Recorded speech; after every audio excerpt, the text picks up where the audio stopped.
안녕하세요. 홍성남의 상식 관상 시간입니다. 여러분, 관상하면 어떤 생각이 먼저 드십니까? 관상은 글자 그대로 볼관자, 서로 상자, 서로 얼굴을 본다. 얼굴의 생김새와 그때그때 나타나는 얼굴의 표정을 머리에서 발끝까지 서로 보는 것이 관상입니다. 그래서 상을 본다는 것은 사람의 얼굴과 골격과 체격과 기색을 보고 그 사람의 운명과 기륭을 판단하는 것입니다. 그렇다면 관상은 핵심은 뭘까?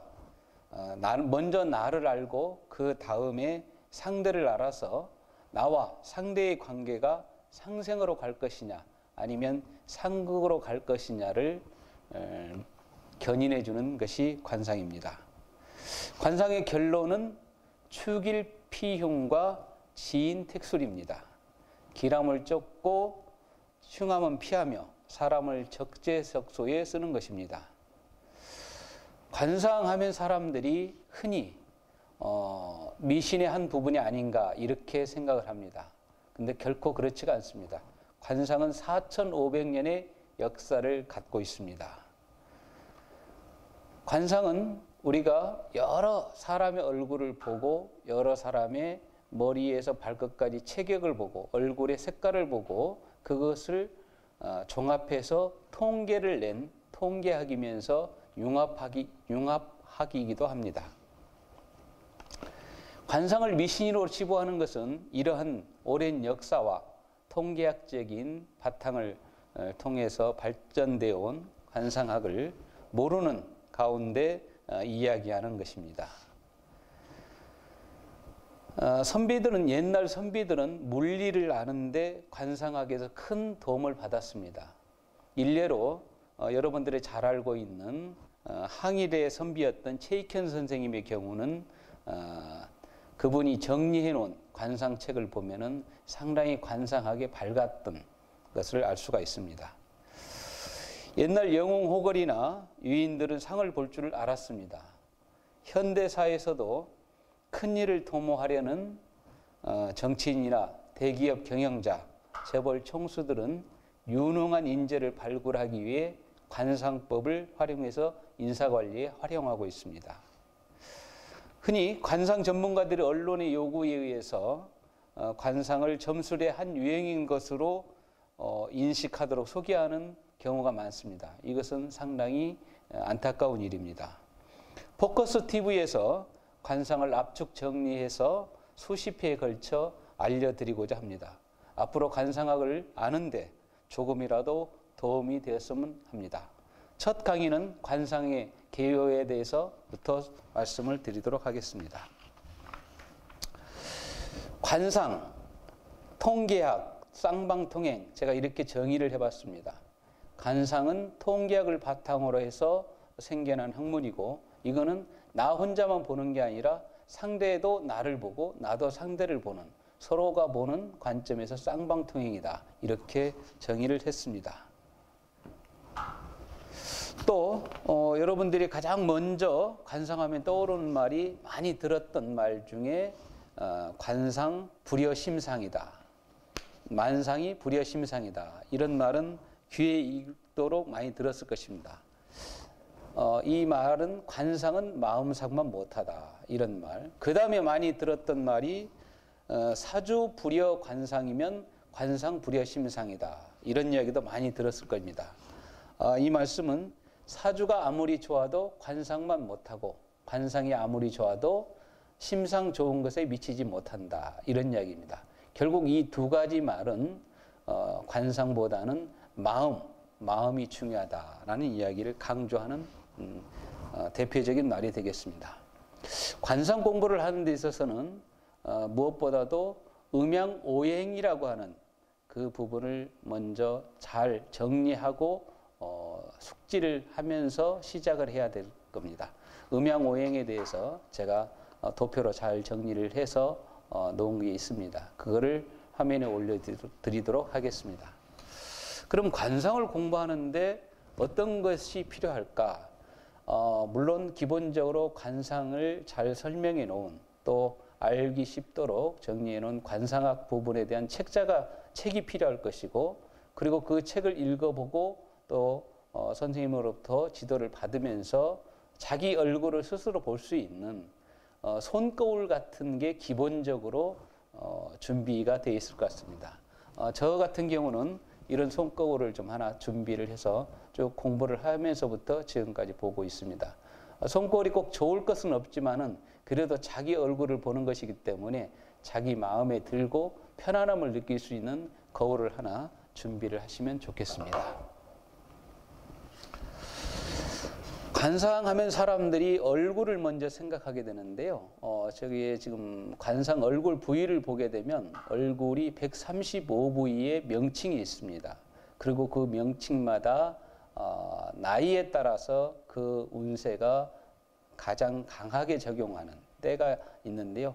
그 명칭과 나이를 얼굴 도표를 통해서, 얼굴 모형을 통해서 제가 올려드리도록 하겠습니다. 그럼 이런 어렵고 복잡하고 또 단시간 내에 이해할 수 없고 공부가 맞춰질 수 없는 관상을 왜 공부를 해야 되는가? 이거는 제가 볼 때는 자기 자신의 결함을 알고 보완할 수 있는 방법을 찾아가는, 그러므로 인해서 출길피용, 지인택수를 원용하는 데 도움이 될 수 있도록 하는 것이 관상의 목적이라고 볼 수가 있겠습니다. 또한 관상에 우리가 일반적으로 관심을 가져야 되는 이유는 저는 이 세 가지를 놓고 이야기를 합니다. 이해와 용납과 허용이라는 세 가지 단계인데요.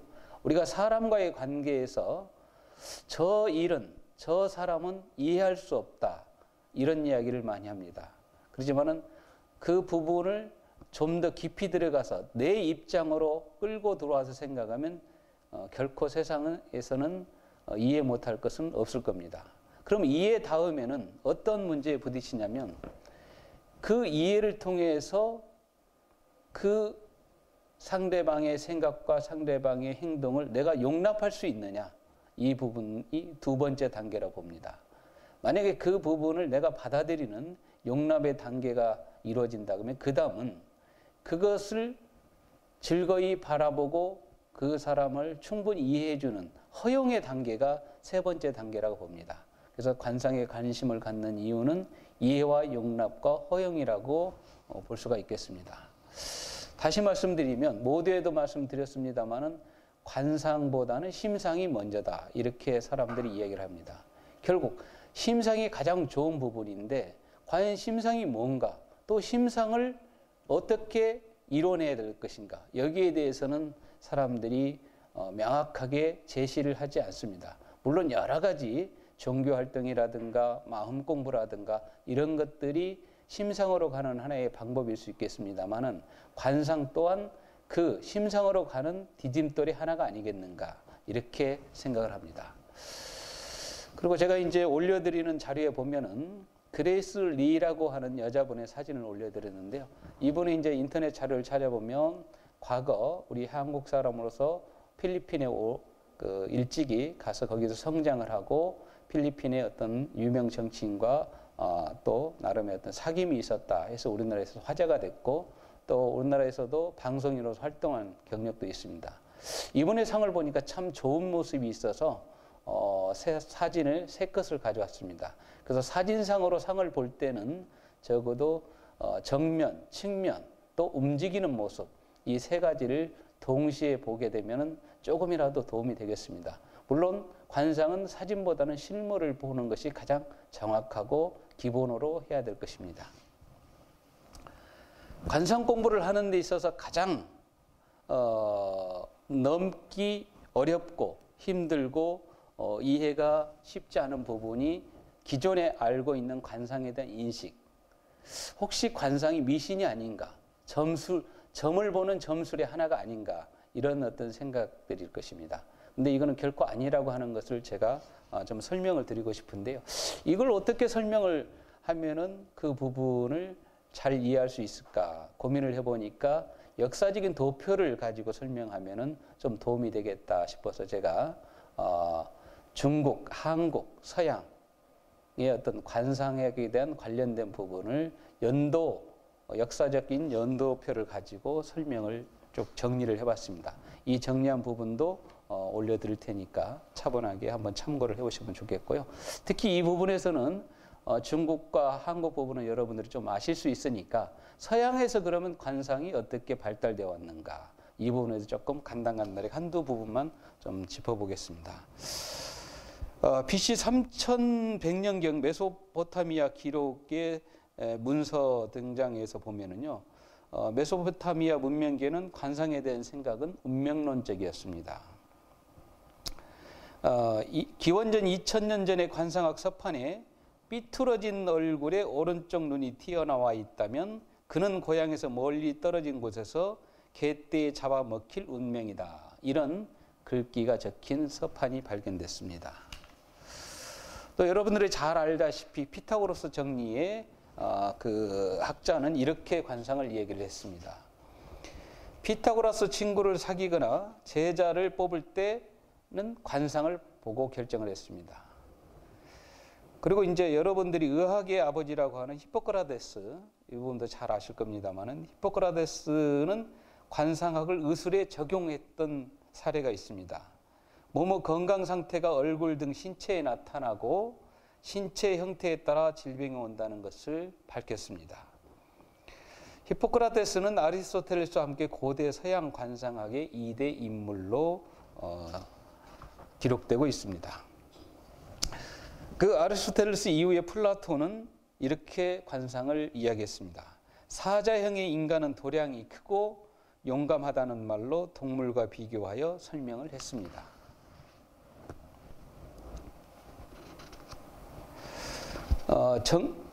서양에서는 정신과 육체를 하나로 본 고대 그리스 철학자 아리스토텔레스는 관상학을 저술했습니다. 관상을 보고 성격을 추론할 수 있다라고 압축적으로 관상책을 쓰면서 말한 적이 있습니다. 쭉 내려와서 현대 들어와서 그러면 서양에서는 관상학이 어떻게 발전되어 왔는가, 이걸 한번 보도록 하겠습니다. 19세기에는 관상학이 서양에서는 골상학으로 발전했습니다. 1772년 스위스 출신 의사로서 인종차별주의자인 라바터가가 펴낸 관상학은 유럽 각국에서 출판돼서 여러 나라에 잘 알려져 있습니다. 생리학과 해부학적 관점에서 분류하여 과학적으로 관상학을 설명하고 있습니다. 1791년 프랑스 해부학자 프란츠 요체프 갈은 라마르크 용불용설에서 착안해서 두개골 모양만으로 살인자를 가려낼 수 있다고 추정하며 골상학을 발표했습니다. 즉 27개의 조각으로 나뉜 뇌 모양으로 인간의 심성을 구분할 수 있다. 그 뇌 모양은 두상골격에 그대로 드러난다고 주장을 했습니다. 여러분들이 잘 알겠습니다. 2차 세계대전 때 나치스는 이 골상학을 아리안족의 우월성을 인정하는 그 자료로서 활용한 적이 있습니다. 18세기에서 19세기 관상학이 범죄 성향을 추정하는 수단으로 제한된 적도 있습니다. 실험 결과 잘못이 있다는 것으로 나타나서 실제로 적용되지는 않았습니다만은 관상학이 골상학으로 발전되면서 현실에 상당히 많은 관심을 받고 적용이 됐던 부분이 있습니다.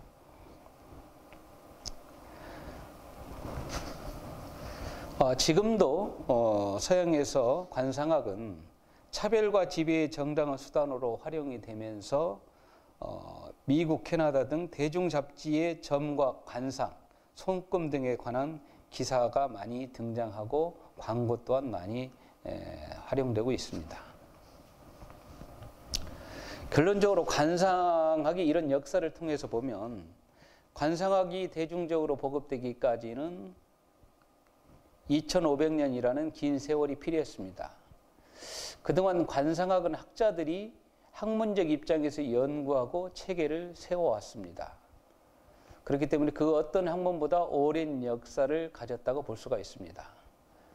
관상 등은 철학적 입장에서 본 인간의 존재 양식과 정신분석학적 시각에서 본 개개인의 정신 상황, 그리고 심리학에서 본 대중의 심리 상태 등의 측면에서 고대로부터 현대까지 발전되어 온 하나의 학문이라고 볼 수가 있습니다. 그렇다면 이 관상학이라는 학문을 현실에서는 어떻게 봐야 될 건가? 활용하는 사람과 활용하는 사람의 자세에서 긍정과 부정이 바뀐다. 이렇게 결론을 지어볼 수 있습니다. 관상을 어떻게 볼 것이냐, 그리고 관상을 현실에 어떤 방향으로 적용해서 활용할 것이냐에 따라서 오랜 역사를 가진 관상학이 현실에서 도움이 되고 안 되고 하는 문제가 달라질 수 있겠습니다. 이런 어떤 역사 뒤에 통해서 이제 우리 최근의 역사에서 관상학에 대한 재미있는 부분이 있어서 한 부분을 소개하도록 하겠습니다. 오늘 제가 김종필 증언록이라는 책을 한 권 가져왔습니다. 물론 제가 이 책을 소개하기 위해서 가져온 건 아니고요. 5.16 혁명 과정에서 김종필 전 총리께서 증언한 내용을 이 책 속에 있는데, 그 내용 중에 관상학에 대한 압축적인 부분이 있어서 저희가 발췌를 해왔기 때문에 그 근거 자료로서 이 책을 가져왔습니다. 한번 나중에 기회가 되시면 그 부분을 자세히 읽어보시면 좋겠습니다. 그 김종필 증언록 소위부답이라고 하는 부분에서 7번째 순서 혁명의 확신이라는 부분에 보면은요, 이 관상학에 대한, 또 관상학을 현실에 적용했다기보다는 현실의 궁금함을 알고 또 대처하는 데 도움이 됐던 부분이 하나 있습니다. 그래서 관상학은 이렇게 현실적인 시운을 현실적 시운은 대사를 이루게 한다. 이것을 천운이라고도 한다. 이렇게 표현을 합니다. 그 책 내용 중에 한 부분을 제가 소개해 보겠습니다. 백운학이 석정선은 보지 않고 자꾸 나를 쳐다봤다. 그러더니 대뜸 나를 향해 소리를 쳤다. 됩니다. 밑도 끝도 없는 됩니다였다. 뭐가 됩니까? 내 물음에 그가 큰 목소리로 답했다. 아, 지금 준비하는 혁명. 아, 여보쇼, 누굴 죽이려고 엉뚱한 소리를 하쇼. 나는 백운학 입에서 흘러나온 혁명이란 단어에 화들짝 놀랐다. 행여 누가 들을까 무서워 딱 잡아댔다. 백운학은 그런 나를 보고 허허 웃었다. 지금 때가 되었습니다. 다들 원하는 일입니다. 국민 모두 변화를 희망하고 있습니다. 마음 놓고 하십시오. 아무 놈도 말리지 못합니다. 됩니다. 그는 웅변하듯이 말했다. 뒤를 이어서 백운학이 관상학을 가지고 현실 정치에 대해서 이야기한 부분이 또 한 대목이 나옵니다. 이 부분을 조금 깁니다마는 제가 간단하게 말씀을 드리도록 하겠습니다. 백운학이 내게 천기를 누설한 것 그때 한 번만이 아니었다. 5.16 거사를 일으킨 지 얼마 안 된 61년 7월이었다. 중앙정보부장이었던 나는 백운학을 저녁 자리에 불렀다. 박정희 국가재건 최고회의 의장도 그 자리에 있었다. 혁명 성공을 일찌감치 내다본 인물이니 박정희 의장도 한 번쯤 만나볼 만하다고 여겼다. 서울시청 뒤편 다옥동의 요리집이었다. 시중 들던 종업원 2명을 잠시 물리고 백운학이 박 의장에게 말했다. 각하, 한 20년은 가겠습니다. 소신껏 하십시오. 그 얘기를 들은 박정희 의장은 빙그레 미소만 지었다. 아무 말도 하지 않았다. 내가 그 다음엔 어떻냐고 물었다. 백운학은 그 질문에 입을 다물었다. 자리가 아파한 뒤 나가는 길에 백운학이 내 귀에 대고 속삭이듯 이야기했다. 이상한 괴인데요. 그 무렵엔 돌아가실 것 같아요. 이렇게 증언을 했다고 합니다.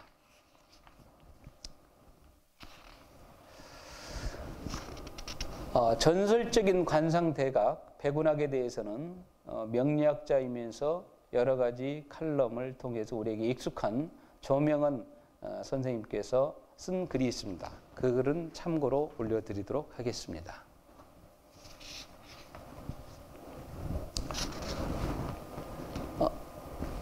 이 관상의 개요를 짧은 시간 내에 다 말씀드릴 수는 없지만 관심이 갈 만한 부분만 몇 가지 말씀을 드렸습니다. 이제 관상하면 여러분들이 관상을 공부를 했다든가 관상을 이야기하는 사람들한테 이렇게 이야기를 하는 경우가 많습니다. 그렇다면 내 관상은 어떻습니까? 나를 좀 봐주세요. 이렇게 하는 이야기 경우가 많은데요. 그거는 상당히 한 번쯤 생각해 봐야 될 자세입니다. 왜냐하면 관상에는 상유 5불가와 상유 3불령이라고 하는 원칙이 있습니다. 이 말씀을 들으면 그런 이유 때문에 쉽게 관상을 봐달라고 해서는 안 되는구나 하는 것을 알 수 있을 것입니다. 먼저 상유 5불가를 말씀을 드리겠습니다. 이거는 관상을 보지 않아야 될 때가 있는데 5가지인 경우입니다. 이는 정확하게 판단할 수 없는 상황에서는 상을 보지 말라는 뜻입니다. 첫 번째는 음주후 불간 주기이만 기륭난문입니다. 술을 마신 다음에는 상을 보지 않는데 술기운이 눈에 들어가기 때문입니다. 눈이 충혈됨으로 기륭을 분별하기 어렵기 때문이죠. 술에 취하면 눈이 충혈되고 안색도 변하기 때문에 기색은 볼 수도 없는 상황이 되는 겁니다. 두 번째는 색욕과다 불간 기색청암 기륭막변이다. 이 말은 남녀 관계를 가진 데에는 상을 보지 않는다. 기륭의 변화가 없으면서 기색이 검푸르게 되기 때문입니다. 성행위를 통하여 신장이 기운을 쓰기 때문에 나쁜 기색과 혼동이 될 수 있으므로 상을 보지 않는다는 것입니다. 세 번째는 폭로불간이면 청남정면이며 음질불명이다. 화가 몹시 났을 때는 상을 보지 않는다. 얼굴의 기색이 파랗게 나타나 정확하지 않기 때문입니다. 기색을 정확하게 판단할 수 없으므로 상을 보지 않는다는 것입니다. 네 번째는 인다불간 신난분주입니다. 사람이 많은 곳에서는 상을 보지 않는다는 것입니다. 왜냐하면 주변이 소란스럽고 정신이 산만해져서 정확하게 판단을 할 수 없기 때문입니다. 지금까지 이 네 가지 부분 중에 인다불간 신난분주만 생각을 해도 상을 이야기하는 사람한테 또 상을 공부했다는 사람한테 여러 사람이 있는 데서 상을 봐달라고 하는 것은 상당히 신뢰되는 이야기다. 신뢰되는 모습이다. 이걸 알 수 있을 겁니다. 다섯 번째는 자기 유사불간 신부재현이면 시희불견이다. 상을 보는 사람이 신변에 무슨 일이 있을 때는 상을 보지 않는다는 것입니다. 살펴볼 마음의 여유가 없어 상을 봐도 보이지 않기 때문입니다. 그 다음에 상유 3불령이라는 원칙이 있는데요. 이거는 상을 보고 그 내용을 알게 되어도 말하지 않아야 될 세 가지인 겁니다. 무운자불가유무 공타심사 오화음덕이다. 이 말은 운이 없는 사람에게 운이 없다는 말을 하지 않는다는 것입니다. 그 사람을 두려움에 빠지게 하여 절망과 죽음으로 내모을 수 있기 때문입니다. 두 번째는 흉포자 불가설명 공타기야 간파 반피타에다. 이 말은 흉포한 것에 대해서 설명하지 않아야 한다는 겁니다. 다른 사람이 자기를 꺼리는 것을 알게 되면 다른 사람에게 피해를 주기 때문입니다. 세 번째는 명장 진자 불가직언이면 공타 자기 신망 이가인 부자 비상이고 어하실속 무익이다. 이 말은 생명이 다 된 사람에게는 직접 말하지 않아야 된다는 겁니다. 다른 사람에게 스스로 두려운 마음을 갖게 만들고 집안의 부인과 자식들을 비통한 마음에 빠지게 하기 때문입니다. 그래서 관상에 대한 이야기, 어떤 사람의 상을 보는 것을 관사라고 표현을 하는데 이 관사를 표현할 때는 가능한 나쁜 이야기는 거의 하지 않습니다. 좋은 이야기, 또 힘이 되는 이야기, 보완이 되는 이야기, 조심해야 될 이야기, 보충해야 될 이야기를 우회적으로 돌려서 이야기를 하게 됩니다. 바로 이 세 번째 부분, 그 나쁜 이야기를 직접 함으로 인해서 그 사람이 절망에 빠질 수 있기 때문입니다. 시간 관계상 더 자세히 말씀드리지 못한 부분이 있겠습니다만은 첫 시간은 관상의 개요를 간단히 이렇게 정리해서 말씀드릴 수 있겠습니다. 감사합니다.